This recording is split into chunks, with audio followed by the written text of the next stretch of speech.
Look 9 অধ্যায়ে 62 পদ। প্রভু যীশু উনি পথে হেঁটে যাইতেছিলেন। প্রভু যীশুর পাশে পাশে অনেক লোক সবসময় ছিল।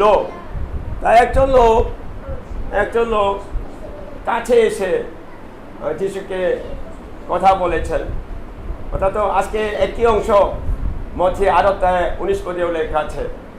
তো আজকেও প্রায় একই কথা আছে। একজন উনি কি ধর্ম শিক্ষক, অধ্যাপক বলা হয়, ধর্ম শিক্ষক। উনি একজন ধর্ম শিক্ষক পাশে এসে উনি যিশুকে বলছেন, পাশে এসে কি বলছেন, যিশুকে বলেন, গুরু, ওনাকে গুরু বলছেন। গুরু মানে শিক্ষক, আত্মিক শিক্ষক। আপনি যে কোনো স্থানে যাবেন, আমি আপনার পিছনে পিছনে যাব। আপনি যে কোনো জায়গায় যান, আমি আপনার পিছনে পিছনে যাব, আপনার সঙ্গে থাকবো। আপনার দলের মধ্যে 12 জন শিষ্য, ওই দলের মধ্যে আমিও থাকতে চাই। যে কোনো জায়গায় যাও না কেন, আপনার সঙ্গে আমি থাকবো। তাই এরকম কথা। উনি কারণটা হলো উনি যিশুর জীবন দেখতে পেয়েছেন। প্রভু যীশু যেখানে যায় সেখানে কি হলো, অনেক লোক জড়ো হয়েছে এবং কি হলো, রোগীদেরকে অদ্ভুতভাবে সুস্থ করিয়েছেন, মন্দাত্মা দূর করে দিয়েছেন।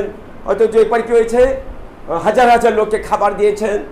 অদ্ভুতভাবে ঈশ্বরের কাজ ওনার দ্বারা সাধিত হচ্ছে। এগুলো দেখে যিশুর পাশে থাকলে কেমন হবো, আমিও সম্মান পাবো। হয়তো আমার মতো দিয়ে অদ্ভুত কথাও করতে পারে। লোকেরা মাঝে মাঝে খাবারও দেন, যিশু খাবার দেন। তাহলে কেমন হবে, আমার জীবন কেমন হবে, সম্মানও পাবো, আরাম এসে আগের চেয়ে আরো ভালোভাবে থাকতে পারবো। লোকেরা সম্মান করে অদ্ভুত ঘটনা দেখতে পাচ্ছি। তো মাঝে মাঝে লোকের তো দাওয়াত দিয়ে থাকে, ভালো মাংস ভালো খায়, এগুলো দেখতে পেয়েছেন, বুঝলেন। এই জন্য আমি যিশুর সঙ্গে থাকলে খুব ভালো হবে, খুব আরাম এসে সম্মানও পাবো, খাবো, ভালোই চলবো, এরকম ভালো এরকম মনে করেছেন। কিন্তু যিশু কেমন ছিলেন, প্রভু যিশু ওনার অন্তরের ভিতরে সব কি চিন্তা আছে, কি উদ্দেশ্য আছে, এই কথা বলার কি উদ্দেশ্য আছে তা যিশু সব জানতেন। উনি মানে কি এখন চাইতেছেন আপনার সঙ্গে থাকবো, আমিও আপনার কথা অনুযায়ী চলবো। কিন্তু ওনার অন্তরে কি ধারণা ছিল, আমি আগের চেয়ে আরো সম্মান বেশি পাবো, আরাম এসে থাকবো, আরো ভালো খাবো, এরকম চিন্তা করেছেন। এই চিন্তা উনি যিশু জেনে, ভবিষ্যৎ সব জানেন তো যিশু, মানুষের মন জানেন তো পুত্র ঈশ্বর হিসাবে। এই জন্য যিশু কি উত্তর দিলেন, উনি বলছেন, যিশু এমন উত্তর দিয়েছেন যে লুক আজকে অংশ 9:58 পদে লেখা আছে, শিয়ালদের গর্ত আছে। শিয়াল তো জানেন, শিয়ালদের গর্ত আছে। শিয়াল দেখেছেন? হ্যাঁ, শিয়াল, বাংলাদেশে শিয়াল আছে। কি গ্রামে গেলে আমিও শুনেছি, করে থাকে না, কিরকম শব্দ হয় দূর থেকে। তো কিছু কুকুরের চেয়ে একটু ভিন্ন। শিয়াল আছে তো, শিয়ালদের গর্ত, এখানে শিয়াল থাকলে বের করে দিব। তাই শিয়ালদের গর্ত আছে। শিয়াল বন্ধ করে দাও। শিয়ালদের গর্ত আছে, আমার পিছনে শিয়ালদের গর্ত আছে। শিয়ালদের গর্ত মানে কি? ভাষা, শিয়ালদের ভাষা আছে। তারপরে আকাশের পাখিগুলোর কি আছে? ভাষা আছে। পাখিগুলো ভাষা দেখতে পেয়েছেন? ভাষাগুলো কোথায় আছে?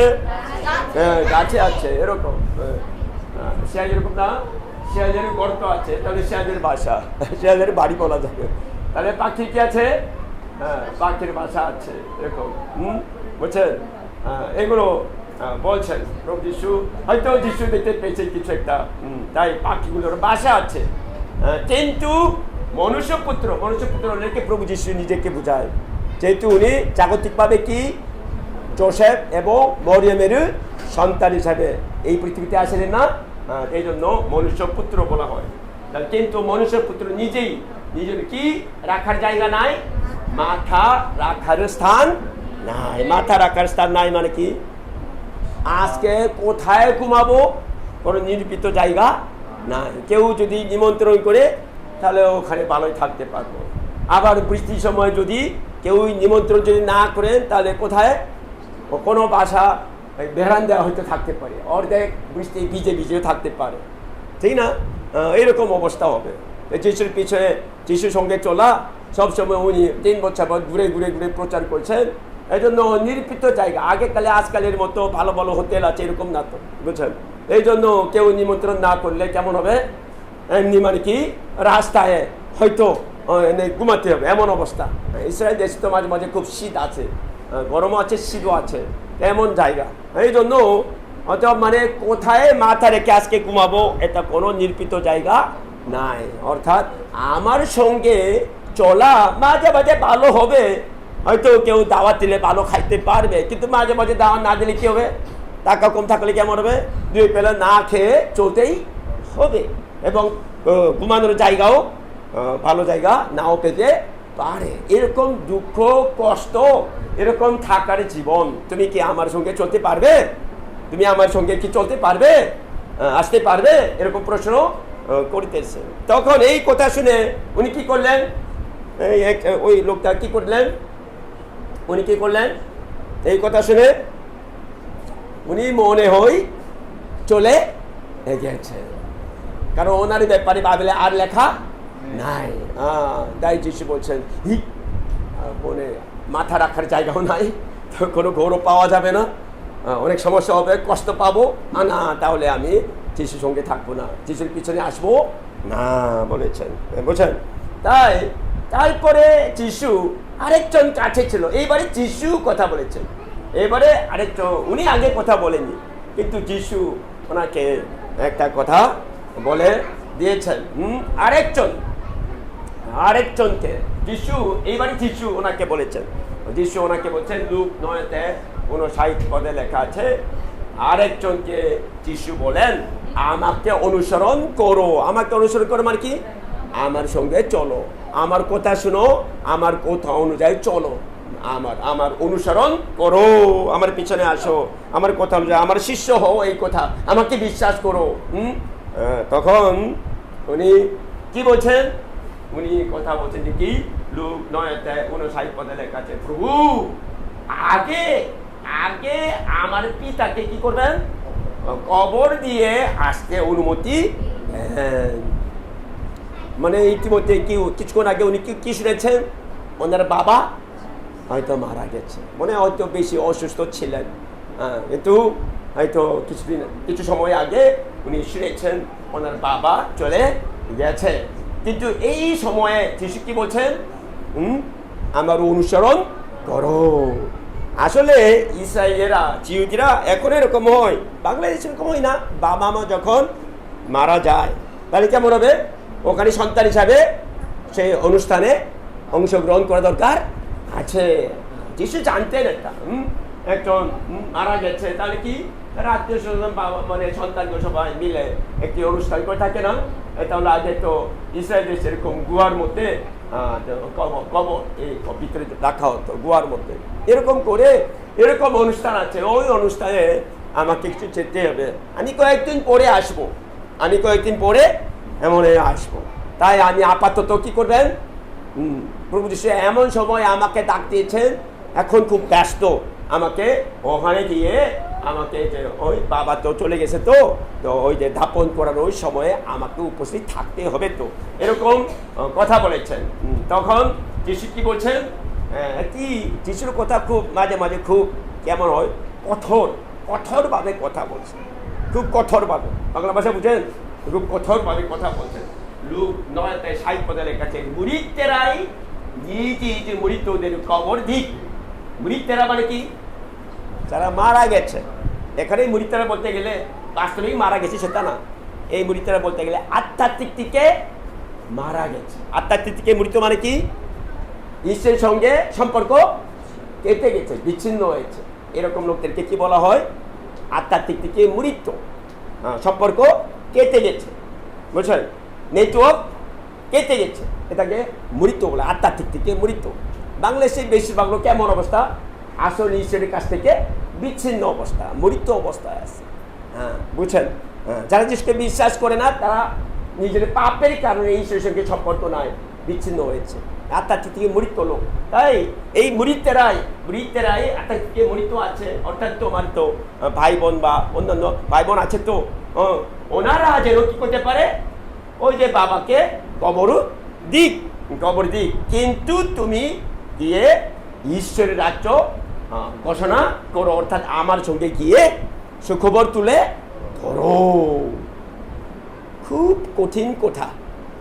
এখন বাবার কাছে যাব অথবা কি যিশুর সঙ্গে চলবো, দুইটার মধ্যে একটা বাছাই করতে হবে, বুঝলেন? কিন্তু ওনার ক্ষেত্রে খুব কঠিন ব্যাপার। যিশুর পিছনে আসা, যিশুকে বিশ্বাস করা, অনেকে মনে করে থাকে, প্রথমে হালকা মনে চিন্তা করে থাকে, ওই ভালো কথা, যিশু আমার পাপের জন্য রক্ত দিয়েছে, ঠিক আছে যিশুকে বিশ্বাস করলাম, তাহলে আমি যে কোনো মুহূর্তে মরলে আমি স্বর্গে যাবো, ভালো কথা, হালকা, ঠিক আছে বিশ্বাস করবো, হালকা মনে চিন্তা করে থাকে। কিন্তু যিশুকে প্রথমে বিশ্বাস করে কিছু হালকা হতে পারে। আমার কিছু যিশুকে বিশ্বাস করা প্রথমে কিছু হালকা হতে পারে, কিন্তু আস্তে আস্তে আসলে যিশুকে বিশ্বাস করে যিশুর পিছনে চলা এত হালকা না। মাঝে মাঝে প্রভু যিশু উপযুক্ত সময় হলে কেমন হবে, এমন কথা বলে থাকে, আমি ওটা করতে খুব কষ্ট লাগে, তবু তো আমাকে করতে বলেন, চাপ দিয়ে থাকে, কথা বলে। যিশুর পিছনে চলা সব সময় হালকা না, মাঝে মাঝে খুব কঠিন। যেমন আমার অভিজ্ঞতা, আগেও কিছু বলতাম, আমি যখন বাংলাদেশে আসার 2-1 মাস আগে আমার মা আমার সম্মুখে চোখে জল ফেলেছে। আগে বললাম না, চোখে জল ফেলেছে, তুমি বাংলাদেশে যাবে না। কারণ তখন আমি বিয়ে করেছি, বাচ্চাও আছে, ছোট বাচ্চা, 2 বছর 3 বছর এরকম ছোট বাচ্চারাও আছে। এখন প্রথম নাতি নাতনি পেয়েছেন, তাহলে বাবা মা খুব, দাদু দাদি হিসাবে খুব খুশি। এখন মানে কি 2-1 বছর খুব আনন্দে থাকলো। আমার পরিবারের মধ্যে বাচ্চা ছিল না, কিন্তু আমি বিয়ে করেছি, বাচ্চা 2-3 বছর বাচ্চা এরকম হয়েছে, এই বাচ্চাকে নিয়ে খুব নাতি আছে, ধরে বাবা ওই যে ঠাকুর মা হিসাবে কত আনন্দে সময় কাটাচ্ছে। এমন অবস্থায় এখন কি হবে, 2 মাস পরে এই বড় ছেলে কি হবে, পরিবার সহ কোথায় চলে যাবে, বাংলাদেশে চলে যাবে, বুঝছেন?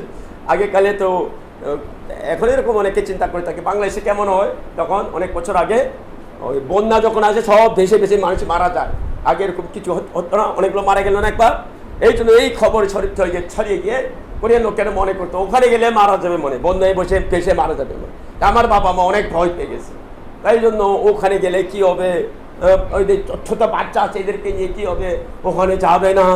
এবং চোখের জল, আমার আমার মার চোখের জল জীবনে প্রথম দেখলাম। আমি 30 বছর পার হচ্ছে, এমন অবস্থায় চোখে জল ফেলে তুমি কোনো মতে ওখানে যাবে না, আমাকে বলছেন। এমন চোখের জলের সম্মুখে আমি কি করলাম, আমি যাব না, এই কথা এই পর্যন্ত চলে আসলো। কিন্তু আমার অন্তরে পবিত্র আত্মা ঈশ্বর কি করলেন, প্রভু যিশুর আত্মা আমার অন্তরে কি চাচ্ছিলেন, কথা বলতে পারি আমি, মুখ বন্ধ, তোমরা হাও বলতে পারে না, নাও বলতে পারি না, এমন ভাবে আর কারণ যিশুর কথা আমি জানি, এরকম কথা আমি জানি, আমার কথা শুনো, তখন আমাকে কি করতে হয়েছে, এটা এখন মেনে নিতে হয়েছে। এগুলো কি, এখন কোনো কথা বলিনি মানে হলো কি, আমাকে যেতে হবে। তাই আমার মা খুব কষ্ট পেয়েছে, খুব কষ্ট। ওই সময় আমার মা মন্দিরতে কিছু আসা যাওয়া করতে শুরু করেছে, কিন্তু নতুন বিশ্বাসী, কি মা খুব কষ্ট পেয়েছে ওই সময়, বুঝলেন? তাই তখন আমাকে সিদ্ধান্ত নিতে হয়েছে, খুব কঠিন সিদ্ধান্ত ছিল আমার জীবনে। যিশুকে বিশ্বাস করার পরে 3 বছর এরকম পরে এই সিদ্ধান্ত নেওয়া হয়েছে, বুঝলেন? এই জন্য প্রথম পর্যায়ে এরকম ছিল না।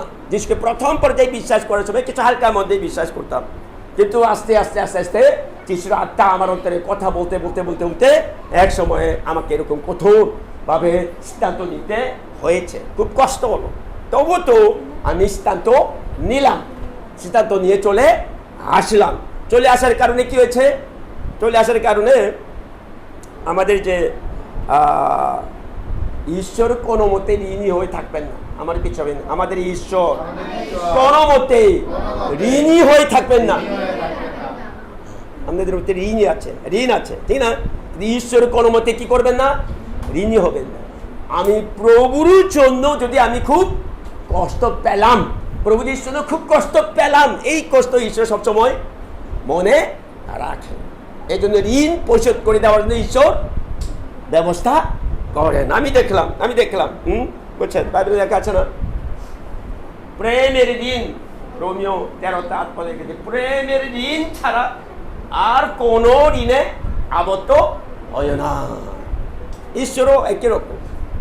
এই জন্য আমি প্রভুর কথা শুনে আমি খুব কষ্ট পেয়ে বাবা মাকে ছেড়ে বাংলাদেশ চলে আসলাম। তখন ঈশ্বর কি করলেন? আমার মার মন, আমার বাবার মন আরো নিম্ন করে দিয়েছেন, যাতে কি হয়েছে তাড়াতাড়ি যিশুকে আরো ভালোই বিশ্বাস করে ওনারা কি করছেন, বড় ছেলেও নাই, নাতি নাই, তখন কি করছেন, মন্দিরিতে বারবার যখন তখন মন্দিরিতে কোনো সভা হয়, এত গিয়ে প্রার্থনা করে, এত গিয়ে মানে উপাসনা শক্তিতে কি হয়েছে, খুব তাড়াতাড়ি তাদের বিশ্বাস বৃদ্ধি পেয়েছে। এবং করে কি আমার মা আমাকে অনেক বছর পরে একবার বলছেন, আমি যদি 10 বছরের আগে যদি যিশুকে বিশ্বাস করতাম তাহলে আরো ভালোভাবে মন্দিরের সেবা, প্রভু যিশুর সেবা করতে পারতাম, এমন কথা আমার মা বলে দিয়েছে।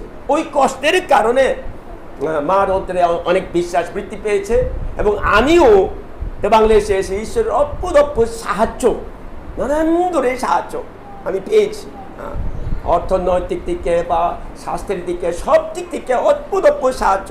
মাঝে মাঝে আমি দেখতে পারি কি ঈশ্বর এখানে আছে সামনে, এমনভাবে আমি অনুভব করতে পেরেছি, এমনভাবে ঈশ্বরের সাহায্য আমি পেয়েছি। কথা বুঝেন? অর্থাৎ আমি যদি ওই সময়ে মার কথা শুনে, যিশুর কথা না শুনে যদি পিছনে কোরিয়াতে থেকে যেতাম, তাহলে কেমন হতো? আমি এমনভাবে ঈশ্বরকে আমি সাক্ষাৎ করতে পারতাম না। কিন্তু ঈশ্বর এত অদ্ভুতভাবে আমাকে নানানবিধভাবে সাহায্য করেছেন। তার সে আমাকে মুখ দেখার মতো এরকম অভিজ্ঞতাও দু একবার আছে। এমনভাবে ঈশ্বর আমাকে সাহায্য করেছেন। তৃতীয় একজন যিশুর কাছে আসলেন। তারপরে উনি কি বলছেন? এখানে 9 অধ্যায়ে 103 লেখা আছে, প্রভু আমি আপনাকে অনুসরণ করব। কিন্তু ওনারও কি শর্ত দিয়ে যিশুর পিছনে আসতে চাইলেন। আমার পিছনে শর্ত দিয়ে, কন্ডিশন দিয়ে যিশুর পিছনে আসতে চাইলেন। উনি কিসের কন্ডিশন ছিল? কিন্তু আগে নিজের বাড়ির লোকদের কাছে কি করব? বিদায় নিয়ে আসতে অনুমতি দিন।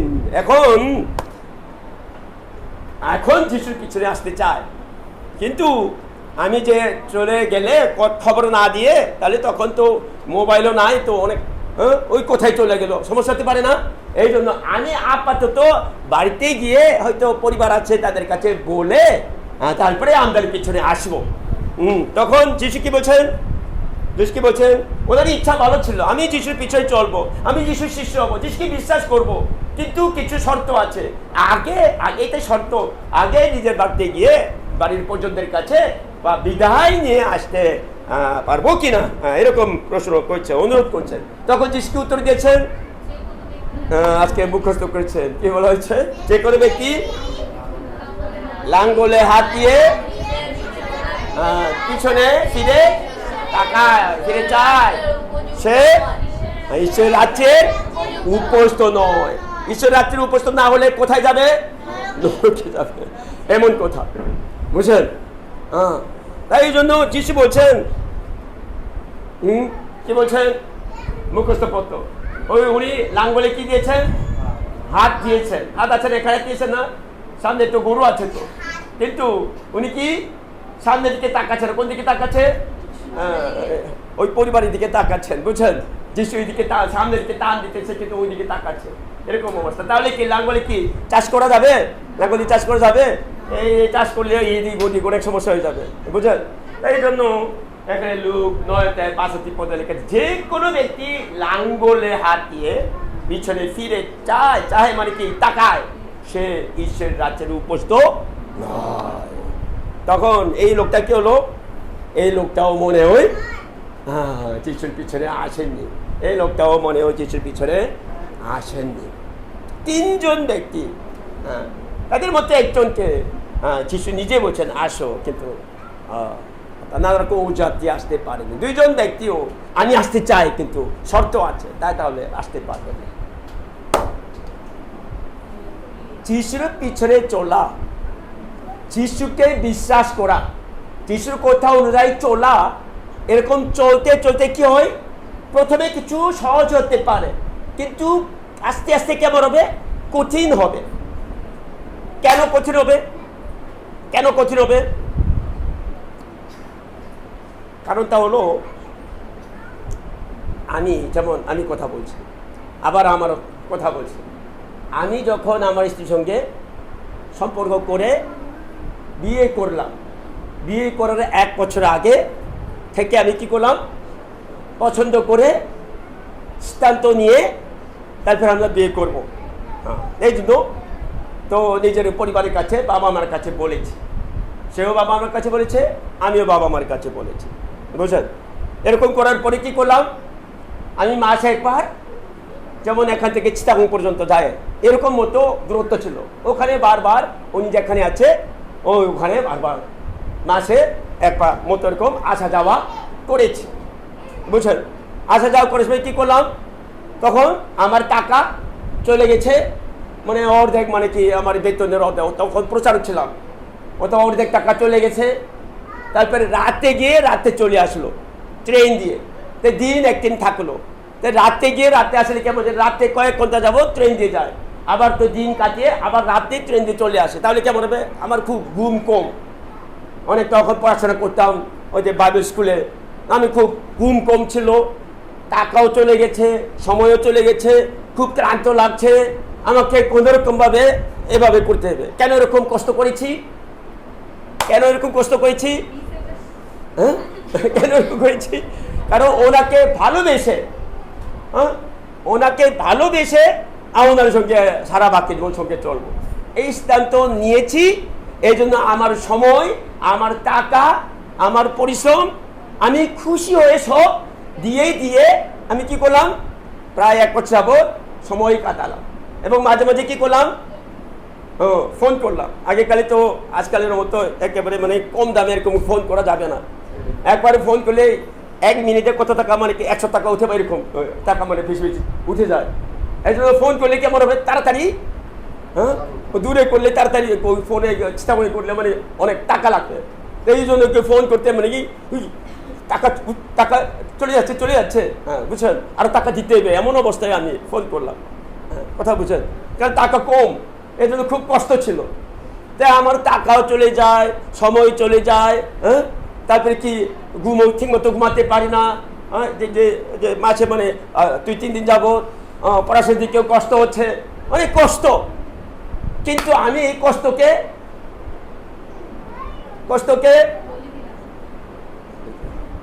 প্রেমিকা নাই মনে অভিজ্ঞতা, এই কষ্টকে কষ্ট মনে করলাম না, ভালোবেসে আমি করলাম। তো বুঝছেন, ভালোবেসে করলাম। অর্থাৎ যিশুকে বিশ্বাস করে মানে কি, যিশুকে বিশ্বাস করে মানে কি, যিশুর সঙ্গে এরকম ভালোবাসার সম্পর্ক স্থাপন করা। আমাকে আমার পিছনে যিশুকে বিশ্বাস করা হলো, যিশুকে বিশ্বাস করা হলো, যিশুর সঙ্গে ভালোবাসার সম্পর্ক স্থাপন করা। এই জন্য বাইবেলের কাছে আমাদেরকে কি বলা হয়েছে, যারা যিশুকে বিশ্বাস করে তাদেরকে আমাদেরকে কোণে বলেছে, কোণে। মন্দিরের লোকদেরকে কি বলেছে, কোণে। কার কোণে? প্রভু যিশুর কোণে। প্রভু যিশু আমার ঘর এবং আমি কি তার কোণে, এরকম লেখা। আমার কথা বুঝেন? যিশু আমাকে কত ভালোবাসেন, যিশুর সঙ্গে প্রেমের সম্পর্ক স্থাপন করব। বুঝেন, যিশুকে বিশ্বাস করে মানে কি, যিশুর সঙ্গে আমি কি করব, প্রেমের সম্পর্ক স্থাপন করব। প্রেম ভালোবাসা কিভাবে সম্ভব? এত বললাম, প্রেম ভালোবাসা কিভাবে সম্ভব, এত বললাম। সময় দিতে হবে, টাকা দিতে হবে, কি দিতে হবে, শ্রম দিতে হবে, ঘুম দিতে হবে, সব থেকে মানে কি দিতে হবে, ত্যাগ করতে হবে। এগুলো না দিলে কেমন হবে, প্রেমের সম্পর্ক হবে? প্রেমের সম্পর্ক হবে? আমার পিছনে কোনো কিছু না দিয়ে আরাম এসে বসে থাকলে কারো সঙ্গে প্রেমের সম্পর্ক হবে না। হ্যাঁ, আমি বিয়ে করতে পারতাম? হ্যাঁ, আমার টাকা তো না চল, না না হবে না, ফোন করা যাবে না, যাওয়া এত টাকা লাগে, দরকার নেই। তাহলে কেমন হতো? আমি বসে আছি, হ্যাঁ, ঢাকায় বসে আছে, উনি চিটাগংয়ে বসে আছে, তাহলে কেমন হবে? কোনো সম্পর্ক হবে? কোনো সম্পর্ক হবে না। বুঝলেন? প্রেমের সম্পর্ক করার জন্য কেমন হয়? আমাকে ত্যাগ স্বীকার করা দরকার ছিল। বুঝছেন? এটা স্বেচ্ছায় আনন্দে আমি করলাম। বুঝলেন? কারণ তাহলে কি, প্রভু যীশু কি করলেন? আমাকে ভালোবেসে কি দিয়েছেন? টাকা দিয়েছেন। আর উনি মানে সবচেয়ে মহামূল্যবান বিষয় কি দিয়েছেন? নিজের প্রাণ দিয়েছেন, দৈহিক প্রাণ একটা দিয়েছেন, রক্ত দিয়েছেন, আপনাকে ভালোবেসে এটা দিয়েছেন। আমি তোমাদেরকে ভালোবাসি, আমার পিছনে, আমি তোমাকে ভালোবাসি, আমি তোমাকে ভালোবাসি, তদ্রূপ তুমিও আমাকে ভালোবাসো। প্রভু যীশুকে কিভাবে ভালোবাসো? যিশু এত রক্ত দিয়ে নিজের প্রাণ দিয়েছে, তাহলে আসলে আমাকেও কি দিতে হবে? প্রাণও দিতে প্রস্তুত। এইরকম, এটা আসল ভালোবাসা। হ্যাঁ, বুঝলেন? আপনারা কি দেবেন? যিশুকে ঠিক মতো বিশ্বাস করলে, যিশু যেমনি ভাবে আপনার জন্য রক্তে আপনাকে এত ভালোবাসেন, হ্যাঁ, মহামূল্যবান, এর চেয়ে মহামূল্যবান কোনো বিষয় নাই। প্রাণও দিয়েছে, আপনাকে ভালোবেসে দিয়েছেন, তাহলে আমিও ওই যিশুকে বিশ্বাস করলে আমিও কি, আমিও অনেক কিছু আমি দিতে চাই, স্বেচ্ছায় আনন্দে আমি যিশুকে ভালোবেসে দিব। এরকম বাস্তবিক দিলেই প্রেমের সম্পর্ক হয়ে যায়। আমরা কিছু বাস্তবিক আমিও দিলেই, ত্যাগ স্বীকার করলেই প্রভু যিশুর সঙ্গে আমার সম্পর্ক হয়ে যায়, প্রেমের সম্পর্ক হয়ে যায়। সবাই বুঝেন? আমি আমার স্ত্রীর জন্য, যে যার সঙ্গে বিয়ে করবো, ওনার জন্য আমি সময় যদি না দিতাম, টাকা যদি না দিতাম, পরিশ্রম না দিতাম, তাহলে কি আমি তার সঙ্গে কোনো সম্পর্ক, ভালো সম্পর্ক, প্রেমের সম্পর্ক হতো না, বিয়েও করতে পারতাম না।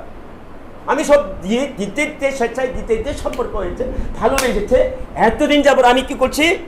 হ্যাঁ, আমার কি হয়েছে এই জন্য বিয়ের পরে? অনেক বছর আগে আমি কি পেয়েছি? আমার মেয়েকে পেয়েছি, হ্যাঁ, ছেলেকে পেয়েছি, স্ত্রীকে পেয়েছি, সব পেয়েছি। হ্যাঁ, খুঁজে খুঁজে পাইলাম, সব পেয়েছি। আমার কথা বুঝেন? কিভাবে এরকম পেয়েছি আমি? আমি কিভাবে পেয়েছি? হ্যাঁ, এগুলো সব দিতে দিতে, টাকা, সময় বা অনেক কিছু দিতে দিতে দিতে স্ত্রীকে পেয়েছি, পেয়েছি, পেয়েছি। এগুলো পাই। যদি না দিতাম, পাইতাম না। এগুলোর দিকে তাকাবে না বাবা, এদিকে তাকাবে। যিশু আপনার জন্য রক্ত দিয়েছে, আপনাকে ভালোবেসে দিয়েছেন। যিশুর সঙ্গে ভালোবাসার সম্পর্ক স্থাপন করা দরকার আছে।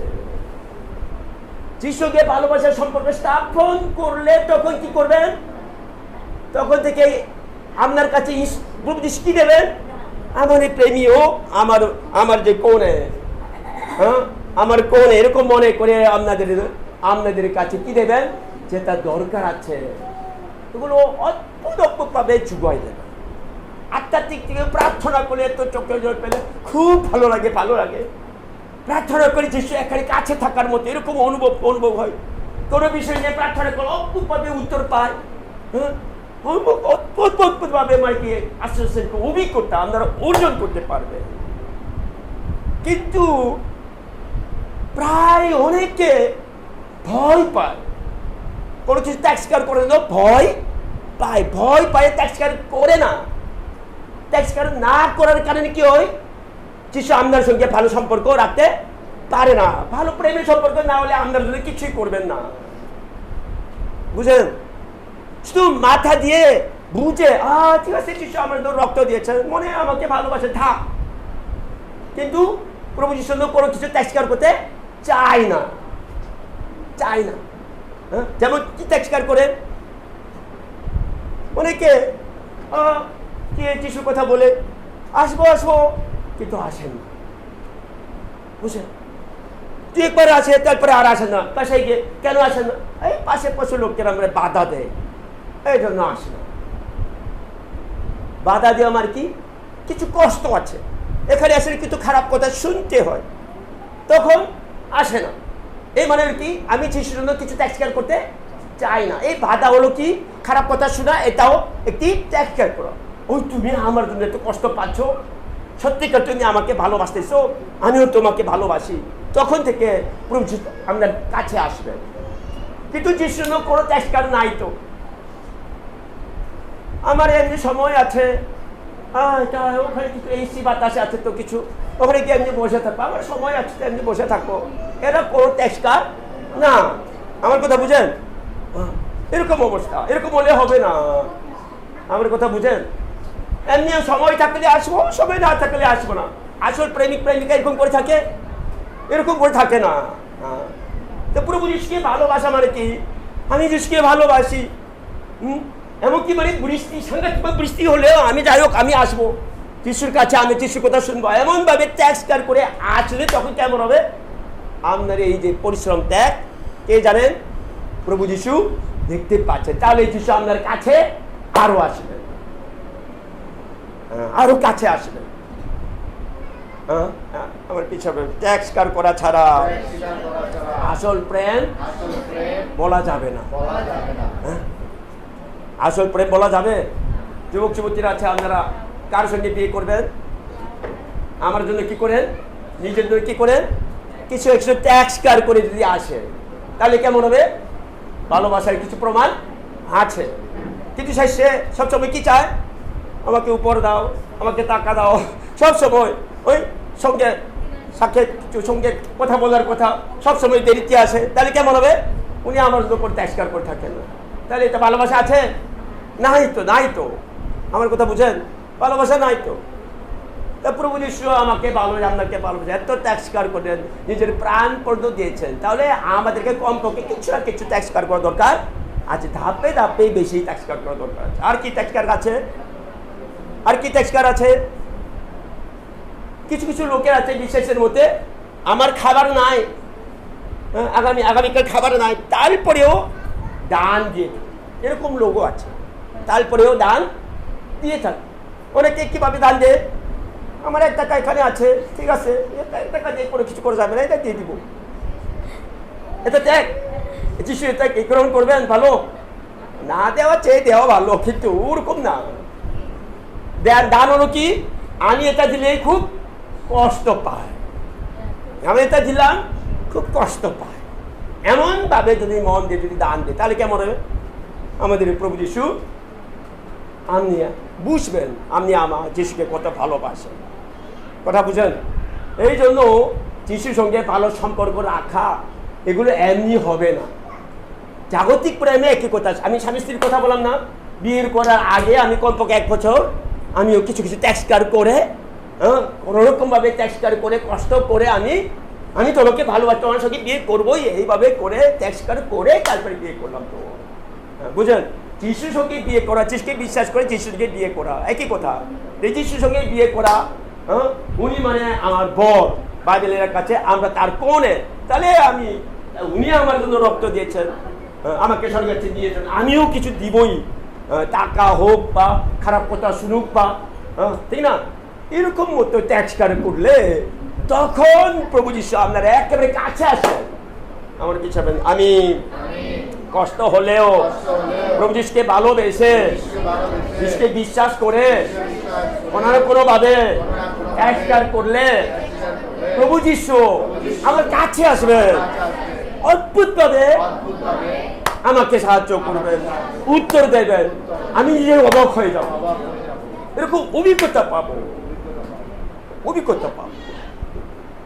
কিন্তু অনেক লোকের ভয় পাইয়া পিছে পিছে আছে। যেমন আপনাদেরকে সবচেয়ে বড় ত্যাগ কি? সবচেয়ে বড় ত্যাগ কি? পূজার সময় বাইবেলে কি বলে থাকে? কোনো মতে প্রতিমা পূজা করা যায় না। কিন্তু পূজার সময় কি হয়? ওখানে যায়। কেন যায়? না গেলে আত্মীয় স্বজন সমাজে কিছু কথা বলে। আমার কথা বুঝেন? জানি তো, কিছু কথা বলে। তুমি ওদিকে আসা যাওয়া করে করে কি খ্রিস্টান হয়েছে নাকি, এরকম কিছু কথা বলে। এই কথা শুনতে চাই না, ভালো লাগে না। এটা হলো কি আমাদের কাছে খুব কঠিন ত্যাগ, এরকম ত্যাগ স্বীকার করা খুব কঠিন।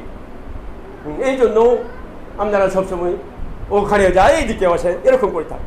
সমাজে মোটামুটি না আমি এমনি ওখানে এমনি এমনি আসা যাওয়া করতেছি, এরকম করে থাকে, ঠিক না? এরকম অবস্থা, এরকম অবস্থায় থাকলে কেমন হবে? যিশু কি করবেন? প্রভু যিশু কি করবেন? উনিও ওরকম করে দেখি দেখি, উনিও কাছে আসবেন না, আপনাদের কাছে আসবেন না। এখানে 1-2 বছর 3 বছর বাবা আসা যা করলেও যিশু আপনার কাছে আসবেন না।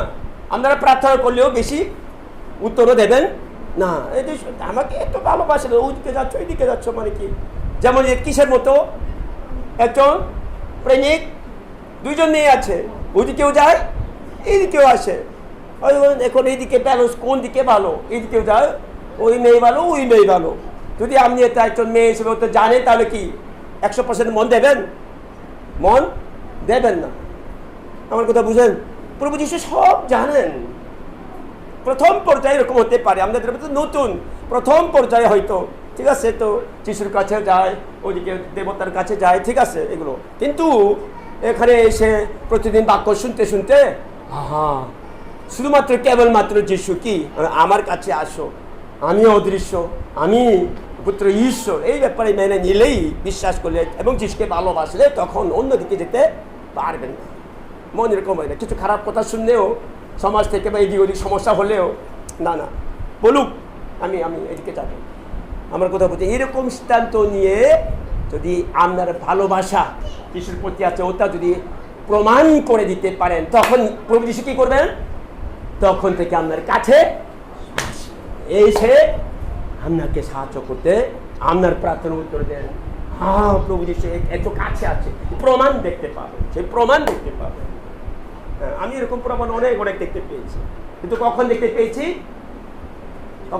এরকম যিশুর কথা শুনে অনেক কষ্ট করে সিদ্ধান্ত নিলাম, অমুক করলাম তমুক করলাম, এরকম করে আমি একবার যখন ত্যাগ করলাম। যেমন আমি প্রথমে চাকরি পাওয়ার পরে কি হয়েছে, প্রথম বেতন পুরা অনেক বেশি ছিল, ওটা কি দিলাম?